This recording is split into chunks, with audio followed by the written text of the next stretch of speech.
Hi, in front of me is Samsung Galaxy S21 Plus, and today I would like to show you how you can operate voice recorder on this device. Firstly, open Play Store and type Samsung voice recorder.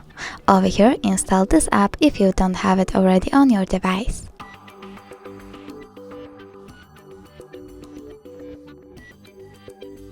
Now open it and choose while using the app.